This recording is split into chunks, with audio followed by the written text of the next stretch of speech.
오늘 본문은 제가 가장 좋아하는 성경이라고 여러 번 언급드렸던 로마서의 말씀입니다. 로마서의 말씀을 모두 좋아하지만 그 중에서도 특별히 좋아하는 장이 5장의 말씀인데요. 제가 5장을 가장 좋아하는 이유는 이 5장의 내용이 로마서의 핵심, 더 나아가서는 성경의 핵심인 이신칭의에 대해서 다루고 있기 때문입니다. 믿음으로 의롭다 하심을 얻는다라는 뜻을 가진 이 이신칭이라는 말은 예수 그리스도를 구주로 영접한 모든 그리스도인들에게 가장 중요한 핵심을 관통하는 진리이기 때문에 반드시 그 의미를 잘 정립할 필요가 있습니다. 그렇기에 오늘은 로마서의 말씀을 다루면서 의롭다함을 얻게 하는 이 믿음에 대해서 자세히 살펴보고자 합니다. 특별히 우리가 보편적으로 알고 있는 믿음이라는 개념을 조금 더 세분화하여서 은혜와 함께 살펴보므로 우리가 가져야 할 믿음에 대한 올바른 관점을 정립하는 시간을 오늘 좀 갖고자 합니다. 오늘 본문의 5장은 1절에서부터 가장 중요한 말씀으로 시작합니다. 우리 다시 한번 1절 읽어보도록 하겠습니다. 그러므로 우리가 믿음으로 의롭다 하심을 받았으니 우리 주 예수 그리스도로 말미암아 하나님과 화평을 누리자. 이 말씀에서는 분명하게 말하고 있습니다. 우리가 믿음으로 의롭다 하심을 받았으니 라고 말입니다.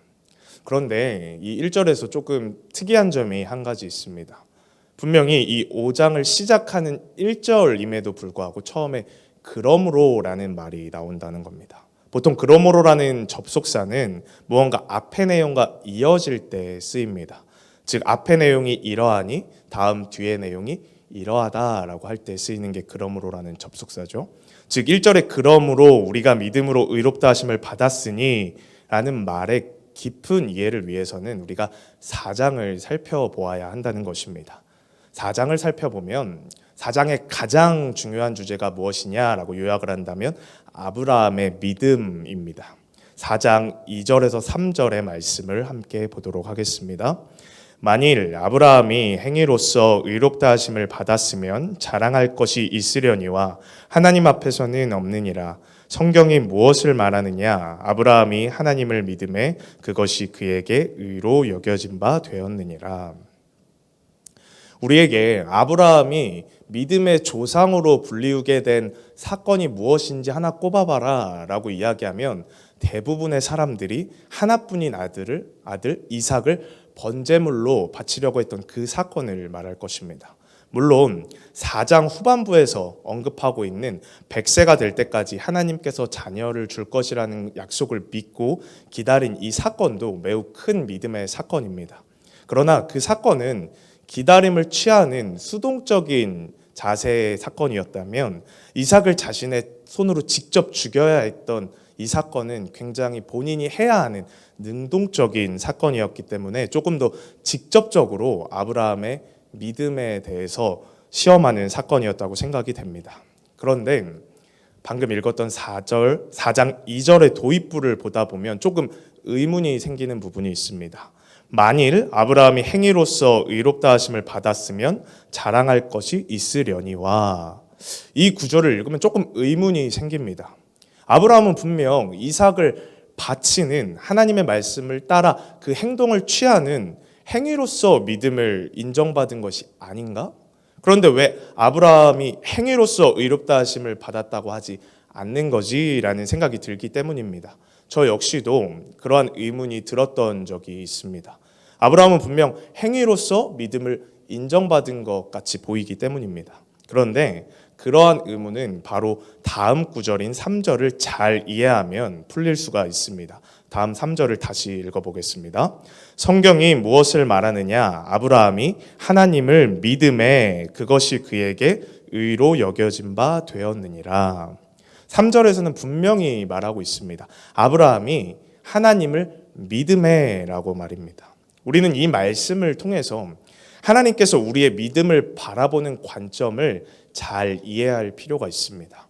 아브라함은 분명 하나님의 말씀을 따라서 이삭을 번제물로 바치는 행위를 하였고 그러한 행위를 통해 그의 믿음이 위대해졌다고 보이는 것 같습니다. 이것은 비단 이삭을 바칠 때 그 사건에만 국한되는 것이 아닙니다. 아브라함이 하나님의 말씀을 따라 처음에 고향을 떠날 때도 아브라함이 고향을 떠나는 그 행위를 통해 믿음이 위대해 보이는 것은 마찬가지이기 때문입니다. 그러나 성경에서는 아브라함이 이삭을 바치는 행위를 함에 그에게 의로 여겨지니라, 혹은 아브라함이 고향을 떠나는 행위를 함에 그에게 의로 여겨진 바 되었느니라 라고 말하고 있지 않다는 것입니다. 즉 하나님께서는 그 행위를 보고 그의 의를 판단하는 것이 아니라 그의 믿음을 보고 그의 의를 판단하셨다는 것입니다. 즉 행위로부터 믿음이 파생되는 것이 아니라 믿음으로부터 행위가 파생된다는 것입니다. 메인이 되는 것은 행위가 아니라 믿음이라는 것입니다. 결국 하나님께서는 아브라함의 어떠한 행동을 보시고 그를 의롭다 여기신 것이 아니라 그 마음속 깊은 믿음을 보시고 그를 의롭다 여기셨다 했다는 말입니다. 이러한 순서를 바르게 정립하는 것이 왜 중요하냐면, 이러한 정립에 있어서 제가 서론에서 말씀드린 이신칭의를 바르게 정립하기 위해선 이러한 순서적인 정립이 필요하기 때문입니다. 우리는 믿음으로 의롭다함을 얻은 사람들입니다. 결코 행함으로 의롭다함을 얻은 사람이 아니라는 것입니다. 이러한 우리는 의롭다함을 얻은 그 믿음에 맞추어 행위가 따라서 이루어져야 하는 사람들인 것입니다. 하나님께서는 아브라함의 그 믿음을 보시고 그를 의롭다 여긴 것이고 그 믿음에 맞추어 행위가 따라오자 그것을 칭찬하셨다는 것입니다.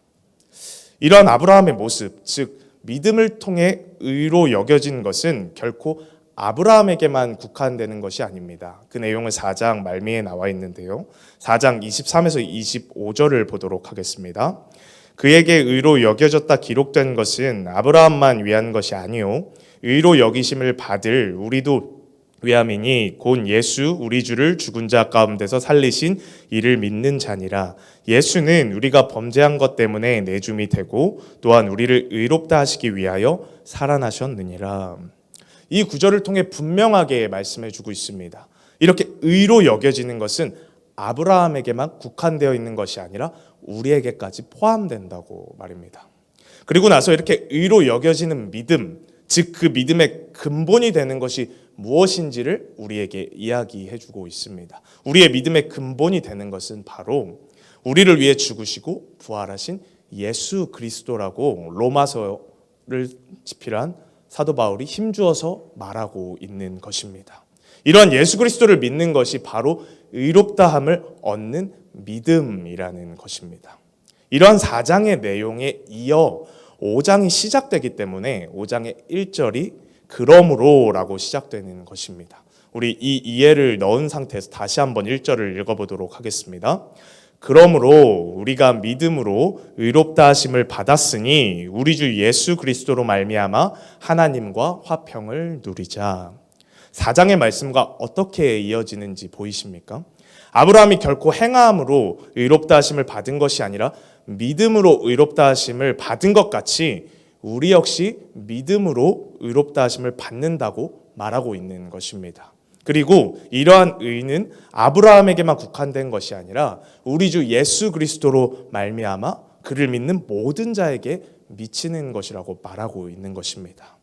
여기까지는 잘 정리가 되었습니다. 그런데 1절 후반부 예수 그리스도로 말미암아 하나님과 화평을 누리자는 말에 대해서는 또 한번 생각해 볼 필요가 있는 것 같습니다.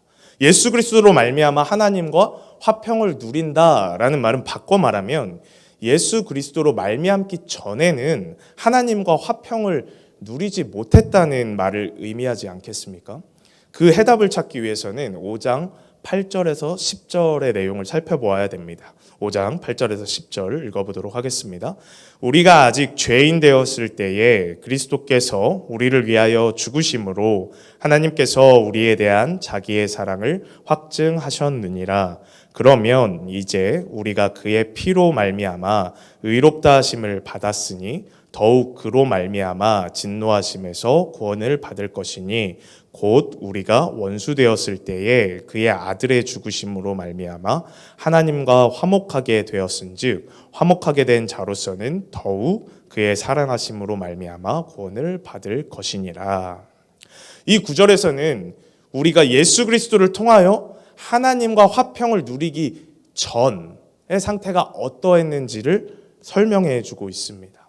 총 3가지의 표현이 나오는데요. 8절에서의 죄인, 9절에서의 진노하심, 10절에서의 원수라는 표현이 쓰이고 있습니다.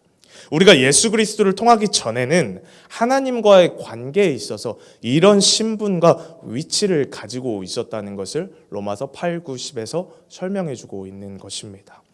우리에게 죄인이나 원수라는 표현은 어느 정도 익숙한 용어이기 때문에 이 구절에서 쓰이는 것이 그렇게 낯설게 느껴지지 않을 수 있지만 진노하신다는 표현은 조금 낯설게 느껴지는 것 같습니다. 하나님께서 우리에게 진노를 하신다? 이 부분을 어떻게 이해해야 할까요? 그것은 성경 다른 곳에서 이 진노라는 표현이 같은 맥락으로 어떻게 쓰였는지를 살펴보면 그것을 이해할 수가 있습니다. 에베소서 2장 3절을 보겠습니다. 전에는 우리도 다 그 가운데서 우리 육체의 욕심을 따라 지내며 육체와 마음에 원하는 것을 하여 다른 이들과 같이 본질상 진노의 자녀이었더니, 에베소서에서는 우리가 본질상 진노의 자녀였다고 말하고 있습니다. 세번역에서는 좀 더 강하게 진노의 자식이었다고 표현하고 있습니다. 즉 하나님을 떠나 그에게 속해 있지 않을 때는 우리는 본질상 진노의 자식이고 진노의 아래에 있었다는 것입니다. 죄로 인해 하나님이 아닌 내가 주인이 된 그 시점부터 세상 풍조를 따르고 공중의 권세 잡은 자를 따르고 육체의 소욕을 따르고 육체와 마음이 원하는 것을 하며 살던 나의 삶은 본질상 진노의 아래에 있을 수밖에 없다는 것입니다.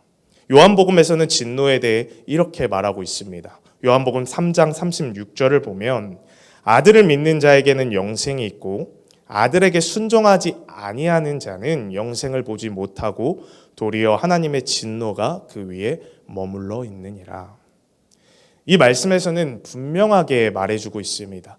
예수 그리스도를 믿는 자에게는 영생이 있으나 그에게 순종하지 않는 자는 영생을 보지 못할 뿐 아니라 하나님의 진노가 그 위에 머문다라고 말하고 있습니다. 이 얼마나 무서운 말입니까? 하나님의 진노가 머무는 진노의 자식이라뇨. 당연히 이러한 관계로는 하나님과의 관계가 화평할 수가 없다는 것을 말하고 있는 것입니다. 그런데 요한복음에서는 이러한 진노에 대해서 말을 하면서 진노의 관계가 깨질 수 있는 힌트에 대해서도 말을 하고 있습니다. 바로 아들을 믿는 자에게는 영생이 있고 라는 말입니다. 여기서 아들은 누굽니까? 당연히 예수 그리스도를 말하는 것입니다. 즉 하나님과 우리의 이러한 진노의 관계를 화평의 관계로 바꿔줄 수 있는 유일한 분, 유일한 길은 바로 예수 그리스도라는 것입니다. 그렇기 때문에 1절 후반부에 우리 주 예수 그리스도로 말미암아 하나님과 화평을 누리자라고 말하고 있다는 것입니다. 즉 예수 그리스도를 통하여 우리는 죄인, 진노의 자식, 원수였던 하나님과의 관계가 하나님과 화평을 누릴 수 있는 하나님의 자녀로 바뀌게 되었다는 것입니다. 많은 그리스도인들이 오랫동안 신앙생활을 하다 보면 소위 영적인 슬럼프에 빠지게 됩니다. 그 슬럼프에 빠지는 원인은 다양합니다. 내가 지금 살아가는 삶의 환경이 신앙생활을 하기 쉽지 않은 환경이어서, 또는 교회에서 어떤 갈등 때문에, 또는 세상에서의 어떤 요소의 끌림으로 인해서, 그런 다양한 원인들로 인해서 신앙의 슬럼프에 빠지곤 합니다. 그러나 신앙생활에 있어 슬럼프에 빠지는 가장 본질적인 원인을 꼽자면 내가 예수 그리스도를 믿음을 통해 하나님의 자녀가 되었다는 그 놀라운 사실이 더 이상 나에게 어떠한 감격도 어떠한 기쁨도 주지 못하기 때문이라는 것입니다. 그러나 우리 그리스도인들은 평생 동안 자각해야 되는 중요한 사실이 하나 있습니다. 그것은 죄로 인해서 하나님과 감히 마주할 수도 없었던 우리가 예수 그리스도를 통해 그분을 마주할 수 있게 되었고, 그 마주할 수 있음을 넘어서 하나님의 자녀가 되는 권세를 누리게 되었다는 것입니다. 이 사실은 우리 그리스도인들에게 단순히 지나간 일정 기간 감격하고 말 그런 이야기가 아니라는 것입니다. 우리가 살아가는 동안 평생 동안 죽는 그 날까지 가장 감사하고 기뻐해야 하는 은혜가 바로 이거라는 것입니다. 이러한 은혜를 평생 동안 기쁨으로 감사하며 살아가려면 반드시 선행되어져야 할 작업이 있습니다. 그것은 앞서도 언급했던 예수 그리스도를 통해 길이 열리기 전에 우리의 상태가 얼마나 심각했는지를 우리가 깊이 자각하는 것입니다. 우리가 하나님 앞에 얼마나 큰 죄인이었고 우리가 원수였으며 진노의 자식이었는지를 결코 잊어서는 안 된다는 것입니다. 그러한 신분에서 벗어날 길이 없었던, 즉 영원히 죄인으로 살 수밖에 없었던, 구원받을 길이 없었던 우리에게 길이 열렸다는 그 사실을 항상 마음속 깊이 새기고 살아가야 한다는 것입니다. 온 세상의 주관자가 되시고 나를 창조하신 그 하나님과 마주할 수도 없었던 원수의 관계에 놓여 있었던 우리를 생각해 보면 이것은 얼마나 큰 슬픔입니까? 이건 슬픔을 넘어서 사실 공포입니다. 공포. 두려운 일이라는 거예요. 하나님과 마주할 수도 없다는 것은 얼마나 무서운 일입니까? 우리는 반드시 마음속에 새겨야 됩니다. 이렇게 하나님과의 관계를 회복하기 전에 우리의 상태가 얼마나 심각하고 충격적인 상황이었는지를 말입니다. 그래야만 우리에게 예수 그리스도를 통해 열린 이 길이 얼마나 감격스럽고 세상 그 어떤 것과도 비교할 수 없는 것임을 깨닫고 평생 그것을 잊지 않고 그 은혜를 감사하면서 살아갈 수가 있다는 것입니다. 이렇게 열린 길, 이 엄청난 일을 우리가 무엇이라고 부르는 것입니까? 그것이 바로 은혜라는 것입니다. 우리는 은혜라는 말을 흔히 이럴 때 많이 사용을 합니다. 내가 하나님께 어떤 것을 구했을 때 하나님께서 그것을 채워주시면 하나님의 은혜로 이것이 채워졌습니다. 또는 나의 삶에서 나의 사업이 잘 풀려갈 때 하나님의 은혜로 모든 일이 잘 풀렸습니다. 맞습니다. 그거 다 하나님의 은혜를 통해서 일어난 일이죠. 그런데 우리가 마음속에 평생 간직해야 할 은혜의 본질은 이러한 것들과 비할 바가 못 된다는 거예요. 우리가 고백하는 은혜의 가장 본질의 의미는 하나님께서 나를 위하여서 예수 그리스도를 보내주신 그 사실, 그것이라는 겁니다. 그것이 우리 그리스도인들이 평생 동안 눈물로 고백해야 할 은혜의 본질이라는 것입니다. 우리가 너무나 잘 알고 있는 찬양이 있지 않습니까? 나 같은 죄인 살리신 그 은혜 놀라워. 이 찬양의 영재가 무엇입니까? Amazing Grace, 놀라운 은혜입니다. 나 같은 죄인을 살리신 그 은혜가 그 세상 어떤 것보다 놀라운 은혜라고 고백하고 있는 그 찬양이 바로 Amazing Grace라는 것입니다. 저는 오늘 이 말씀을 통해 크게 믿음과 은혜에 대하여서 깊이 있게 설명하는 시간을 가졌습니다. 그 이유는 이 둘의 상관관계를 잘 이해하는 것이 제가 서두에 말씀드렸던 믿음을 잘 정립하는 데 매우 중요한 작업이기 때문입니다. 우리는 보통 믿음이라고 하면 하나님께서 우리를 위해 예수 그리스도를 이 땅에 보내주시고 그가 십자가에 못 박혀 돌아가신 일을 그것을 믿음으로 받아들이는 것을 우리가 통칭 믿음이라고 표현을 합니다.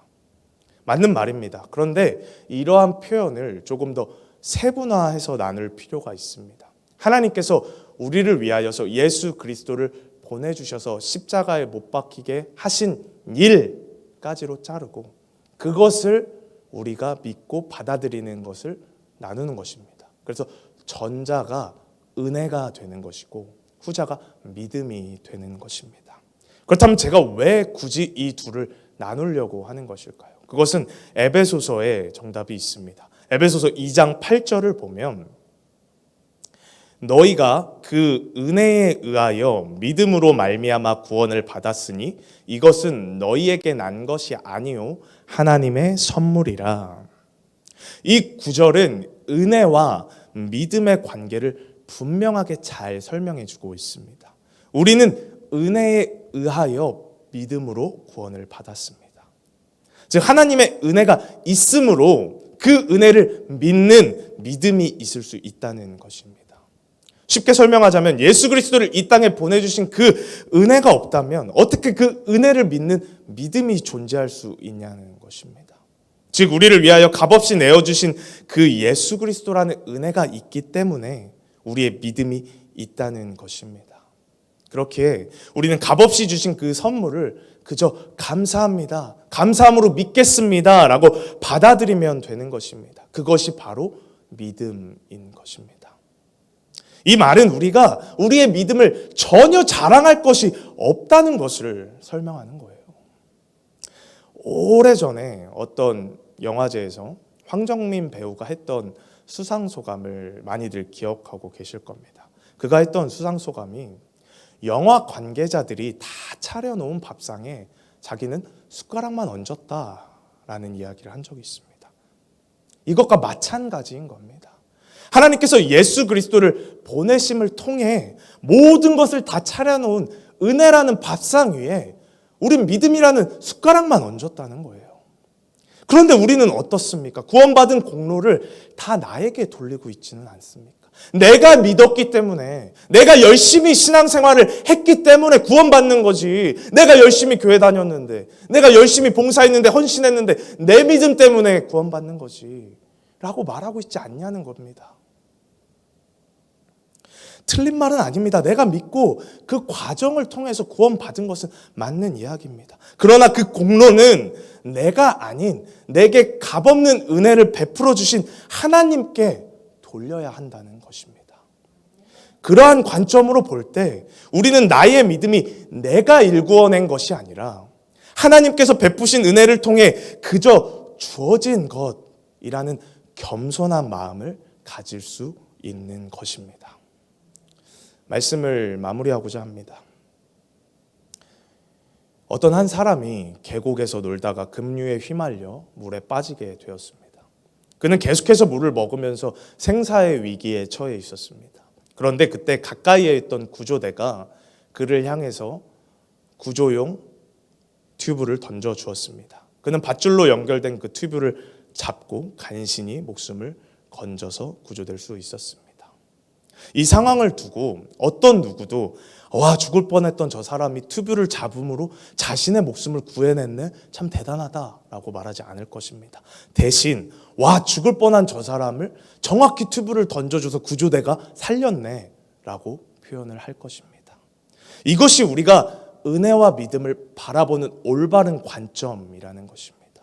죽어가는 사람을 살릴 수 있는 튜브를 그 사람 코앞으로 던져준 것이 바로 은혜입니다. 그리고 그 튜브를 간신히 잡은 것이 믿음이라는 것입니다. 그렇게 우리는 결코 자랑할 것이 없습니다. 그저 앞으로 떨어진 튜브를 잡은 것뿐이니까요. 그러므로 우리가 할 일은 나를 구하기 위해서 그 튜브를 던져주신 그분께 감사하는 일뿐이라는 것입니다. 사랑하는 성도님들, 오늘 말씀을 통해 내가 구원받는 것에 있어서 하나님의 은혜가 나의 믿음보다 훨씬 더 많은 비중을 차지한다는 것을 마음속 깊이 새겼으면 좋겠습니다. 그러므로 평생 동안 나의 삶은 하나님의 그 은혜에 감격하여 믿음으로 하나님께 감사드리며 사는 삶이다 라고 고백하는 그리스도인들이 되시기를 이 시간 간절히 소망합니다.